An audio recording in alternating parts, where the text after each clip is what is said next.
Welcome back to Yang Daily. I'll be your host, Alex Cheney, bringing you all the Yang news you need to live your life right.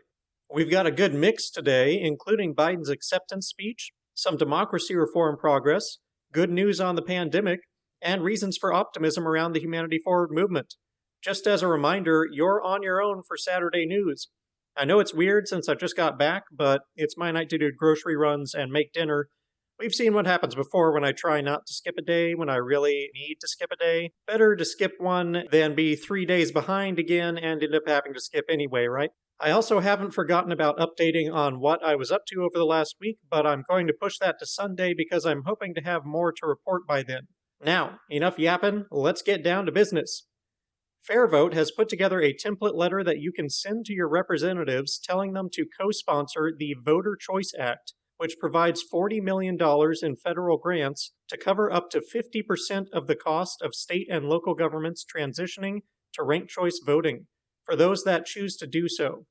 Voting reform is one of the most vital changes for making progress as a nation, probably in the top 3. Please take a minute to follow the link below and tell your representatives that this is an issue that will command your vote and the vote of everyone you know. In a similar vein, Represent Us reminds that Alaska has a ballot initiative, Measure 2, which would establish open primaries, end dark money, and implement ranked choice voting.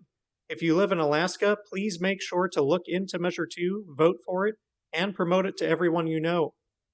On that note, Lawrence Lessig was the featured guest on YangSpeaks this week. Hopefully you already know that since we should all be listening to Yang's podcast, but if you've missed a few, Lessig is a premier democracy reform candidate who held a town hall with Yang during the campaign and helped shape Andrew's policies on the subject. This episode was a must-listen as they discuss the importance of democracy dollars, walk through the dysfunction of our current democratic system, and how to fix it. Especially anyone who thinks that it's just the politicians currently in office that are the problem should learn a lot from this conversation. Much as Yang argues that the problem with the economy, healthcare, journalism, and everything else is not the players, it's the game, the same is true of our democratic system. We will keep getting the same dysfunction until we fix the system by which our politicians are selected and the incentives that they face. Income Movement has produced a new petition for the DNC to adopt Tim Ryan and Ro Khanna's emergency UBI bill as Kamala Harris already has. Please take a moment to add your name at the link below. If they need any further prodding, a recent IRS report estimates that about 220 million W-2 forms will be filed in 2021 for the 2020 tax year, about 37 million less than the year before. Beyond 2021, the IRS sees lower W-2 filings persisting through at least 2027, with roughly 10 million fewer forms expected to be filed for that tax year compared with 2019. There's no getting around the fact that this pandemic has permanently set back the growth of the economy, and it will take many years even to recover to pre-pandemic levels. Without government intervention to support consumption and prevent people falling into poverty, that recovery will be lengthened significantly and human suffering with it. That said, there is some good news on the pandemic itself. Research reveals that while COVID-19 antibodies may last only a few months, specialized white blood cells called memory T cells, which are produced in response to infection, may provide some protection from reinfection by COVID-19 for years, and that the T cells produced in reaction to other coronaviruses, such as the common cold, can help fight off COVID-19. This is likely part of the reason that some people have very mild responses while others have severe symptoms. We should still not be blasé about COVID, as the long-term effects are not understood, and there has been evidence that it does damage to organs lasting for at least months following apparent recovery, but this is good news for the possibility of stemming the spread.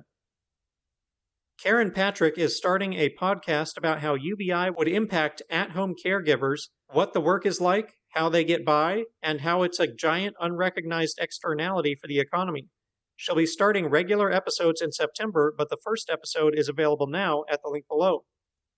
I made a short Twitter thread in response to someone interested in Yang's policies, which gives an overview of what I believe to be Andrew's most impactful and transformative policies, including UBI, RCV, democracy dollars, universal healthcare, publicly funded journalism, Supreme Court expansion and term limits, and data rights, with brief descriptions and links for each. Might be worth bookmarking. The Washington Post ran an opinion piece yesterday about a dream cabinet for Biden. Guess who made it in? While they didn't have a position picked out for Yang, they said, quote, "I want Andrew Yang to have some job that puts him at the forefront of the administration's thinking on technology, the economy, and the future. He has a creative, counterintuitive mind and a voice that should continue to be heard." End quote.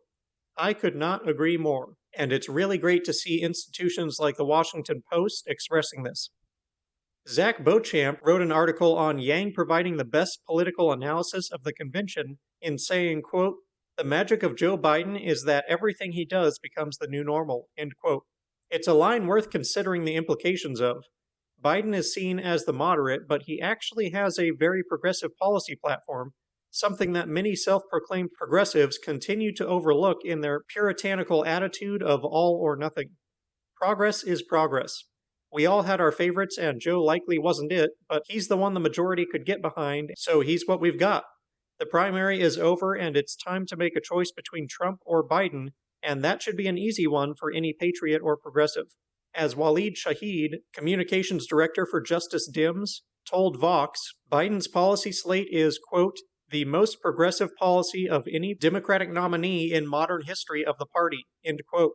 It's not everything progressives want, but it's further than they've ever gotten, and they should be celebrating that even as they push for more. This is the democratic process at work. It's incremental because the country is not made of clones. We disagree. Consensus moves slowly, but it is moving. What Yang's quote means for the Yang Gang is that if we can convince Joe of UBI or other Yang policies, those policies suddenly become mainstream. If Joe supports it, the party will follow. While convincing him will not be easy, it may be the last big mountain we have to climb. And he's already got a VP who supports it for emergencies, has already incorporated all sorts of very progressive policy, and has already been convinced by Yang about the Fourth Industrial Revolution. He's movable. This is why Yang is optimistic about Biden. Biden is a big opportunity for us, gang. You can also see Biden's speech at the link below and why Yang found it so inspiring. Because Biden talked about being a president of all Americans, not just Democrats, of healing a divided nation, and of rebuilding stronger than we were. Likewise, I know that with all the resistance we run into with the DNC and Congress and everyone, that it's easy to get discouraged and think that passing UBI and other reforms is hopeless. So I wanted to just provide some perspective here. While a lot of us recently found out about UBI and other policies, they've been around a long time, without much action since the 70s.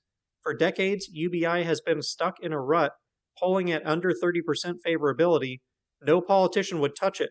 It was not even considered a possibility. Most of the public had never heard of it, and those who had heard of it thought it was crazy. In just the last year or so, public approval has jumped to a majority, and approval for an emergency UBI has skyrocketed into the high 80s. Dozens of congresspeople have signed on to bills supporting emergency UBI. Dozens of mayors have formed a coalition for local UBI initiatives. 2 presidential candidates ran with it in their platform. One of those made it his flagship policy and started a lasting movement around it. We just had 2 speakers at the Democratic National Convention who are pro-UBI, and the Democratic nominee is under significant pressure to adopt it into his platform. Most of us are probably not familiar with the typical timelines for political movements, but they measure in the decades, if not centuries. Relatively speaking, UBI's surge has happened in the blink of an eye.